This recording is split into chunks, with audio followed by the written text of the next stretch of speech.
YouTube, what is going on? Back in my latest video. So today I'm going to be responding to the homie Collecting Plastics video where he talked about the collecting advice paradox. So I love these kind of videos, I love these kind of discussions. So it's not a and there's no beef between us, you know, we're cool. I'm just kind of responding to his theory. He makes some good points, but I definitely disagree with some things and kind of want to tell my side of the story because what he was talking about kind of applies to a lot of what I do on this channel. So want to kind of address all of his points and give you guys my thoughts. So get right into it. Listen, been in the game for a minute, clocking in because it's time to get down to business. Stunting is a habit, on me I'm good at it. Ask around town, I'm known as the Popsavage. Alright guys, before we get into this video, please smash that like button down below. Let me know you guys enjoying these videos, and as always, if you're new to this channel, welcome. Hit subscribe button down below as well so you're updated to my most recent content, and hit that bell notification so you're alerted as soon as I post a new video. So if you're not already subscribed to Collecting Plastic, I highly suggest you do so. Honestly, I don't watch too many Funko related channels, but he is one that I do check out very frequently, and he does a lot of dope content and somebody I think you should definitely check out. But he did a video, I believe yesterday, about the collector's advice paradox. Essentially what it was about is that there's a lot of saturation, I would say, in the YouTube space for people giving collectibles advice, whether it was Legos, which he focused on a lot, Funko Pops, cards, comic books, whatever it may be, and that kind of hurts not only the person giving the advice, but potentially the community as well. And I kind of wanted to talk about that and get my thoughts, since he had, mentioned me in there and kind of wanted my thoughts on it as well.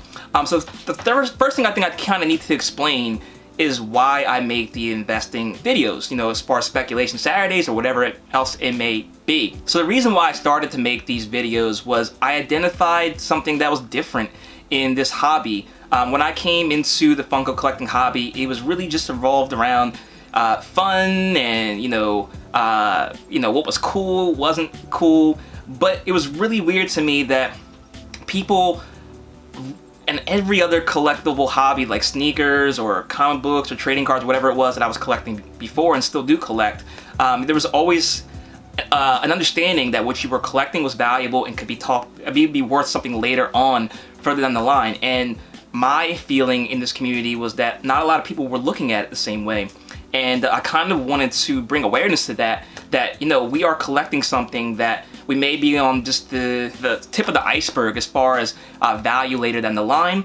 And I kind of wanted to start looking at Funko Pops as a serious, collectible asset, the same way, other assets like comic books are looked at as a potential future retirement kind of account kind of thing. I started making these videos, and I just kind of wanted to bring that to the community as far as a helpful tool to start looking at Funko Pops differently, not just as something fun, but also as a potential investment. And I think, and you guys can let me know if I'm wrong, I think that I've done a good job at that. I think, a lot of the community's opinions have started to shift towards understanding that these may be valuable someday. So in that sense, I feel like YouTube is really a place to spread knowledge and also a place to provide entertainment. So that's why I wanted to continue to make these videos, is because I think it is a benefit to the community as far as entertainment purposes, and also to share some of the knowledge that I have with you guys to hopefully help you in your future collecting endeavors. Now that we got that out of the way,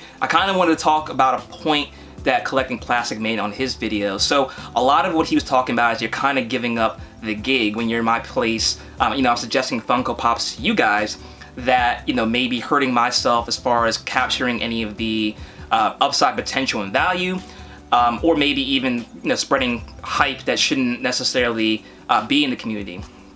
And one thing he brought up in his video was the Masked Magician. So if you haven't watched this video yet, Masked Magician was a show back in the late 90s where the magician kind of exposed or showed how magicians do their magic tricks. And I kind of think with these investing channels, there's actually a Masked Magician paradox. So he talked about the collector's advice paradox. I think there's actually a Masked Magician paradox. And what I mean by that is most people I saw in this comment section remember the Masked Magician, but I can guarantee not a single one of them knows how to do any of his tricks. Everybody saw how the trick was done, but not many people became magicians. there's still successful magicians, and the masked magician still is making content showing these tricks being done. And that's what I kind of think is the same analogy as far as being a channel that does collecting advice. I believe I'm, in this case, the masked magician. I believe I'm showing people how to do this as far as collecting better, making educated guesses and choices as far as what you are buying to add to your collection for, enjoyment or for financial value. But not a lot of people follow through and actually pull the trigger and purchase those pops. When I do suggestions every single week, I see the values of these Funko Pops kind of stay steady. Maybe over time they are going up in value, but I don't think that the majority of people who are watching this segment every single week are actually acting out on these suggestions.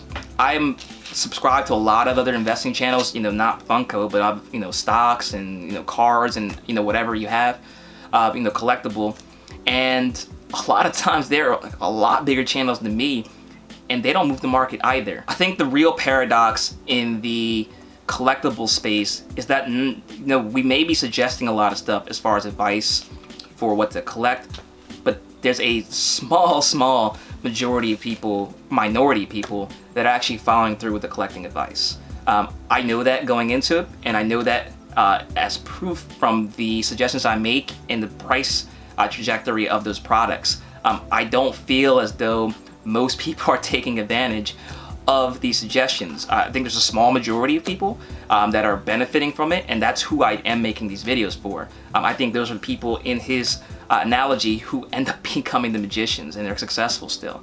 I believe that most people are looking at this from entertainment perspective.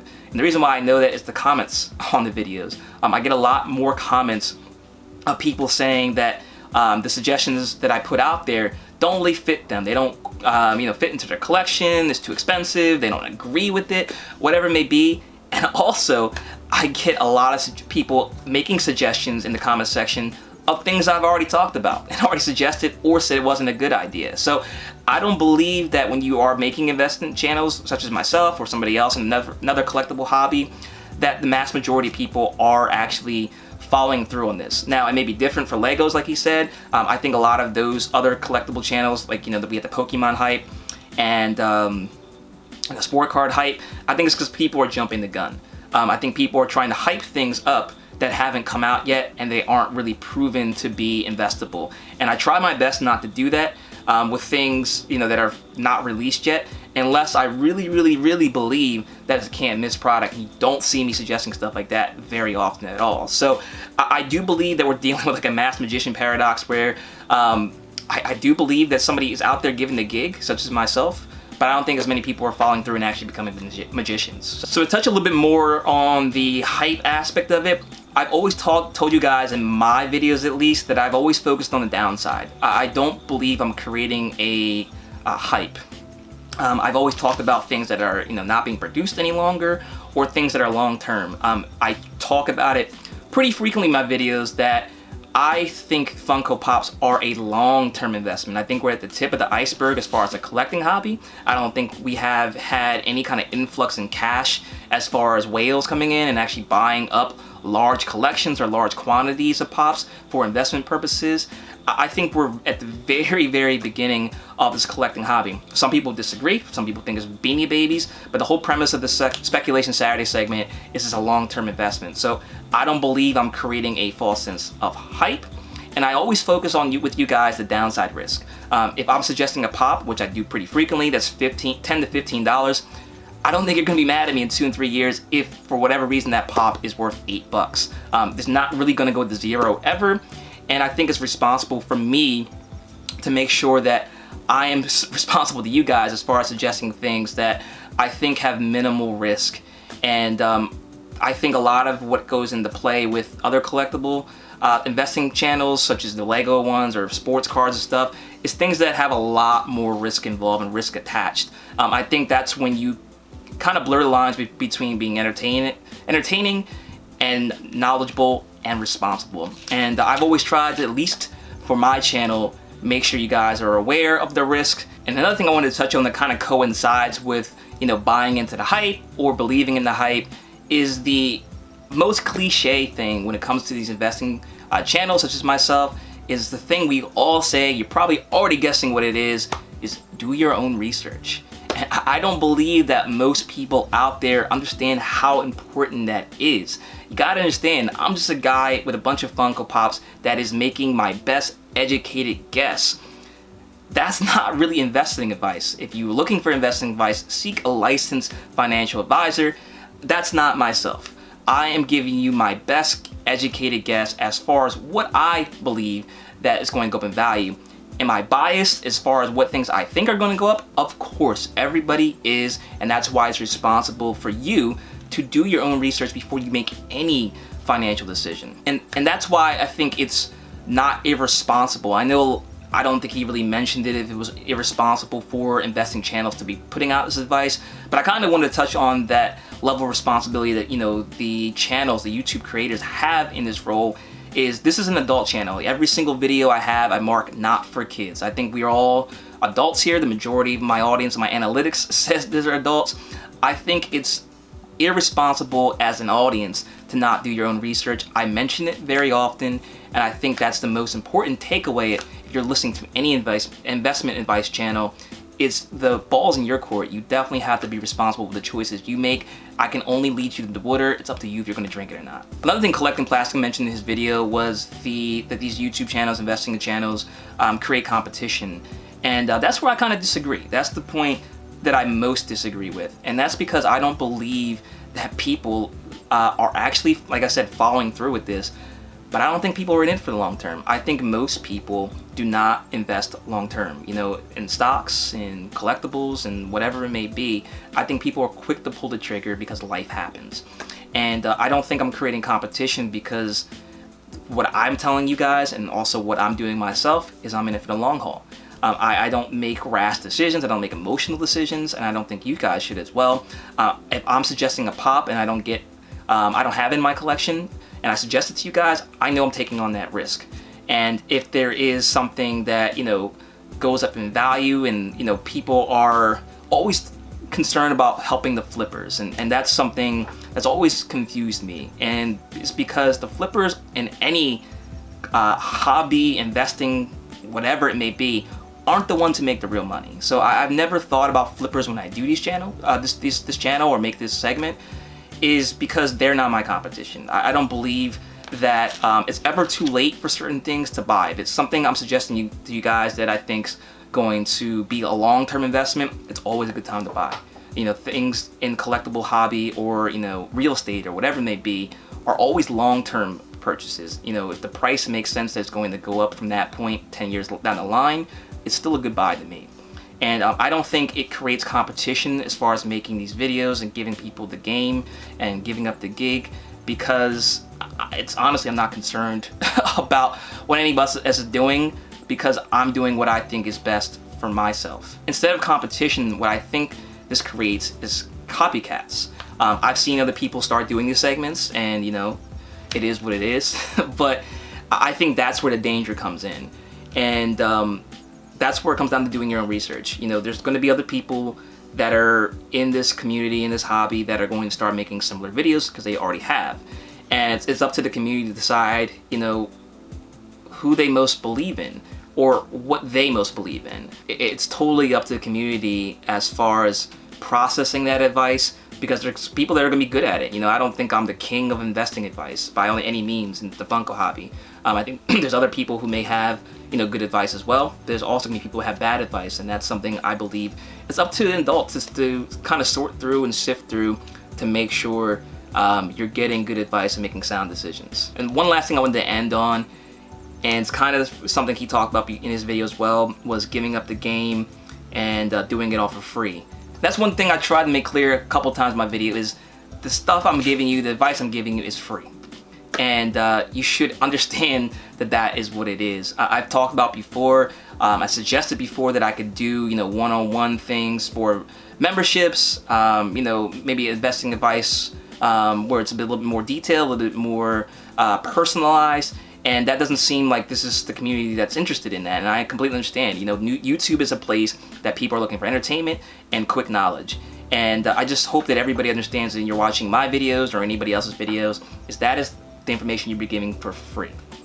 And that's why it doesn't hurt me. You know, there's other investing strategies that I employ in my own personal life that may involve around collectibles or whatever it may be, that I don't give up. And Funko Pops are not where I make my money. So just always understand that when these YouTubers are making this content, it's free content, and you should handle that accordingly. So I hope that answers the questions that Collecting Plastic posed in his video. I'm interested to see how he feels about the response. But in general, the takeaways are, understand what you're getting, from me at least, is free.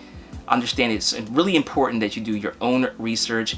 And I just honestly don't believe people are following through on these suggestions as much as it may seem. So that is what I have for you guys today. Let me know your thoughts in the comment section below. I'm going to continue to make Speculation Saturdays videos because I feel like it is a service to the community. I believe that you guys that do follow through with it are capturing a benefit, and in the long run, I hope we're all right and we, are able to make a lot of money off the things we love. So thanks so much for watching, guys. As always, hit the like button, comment, share, subscribe if you're new. Check me out on my second channel at Savage Breaks, where I do Pokemon and sport card openings, and also my Instagram at ThePopSavage. You can stay connected there too.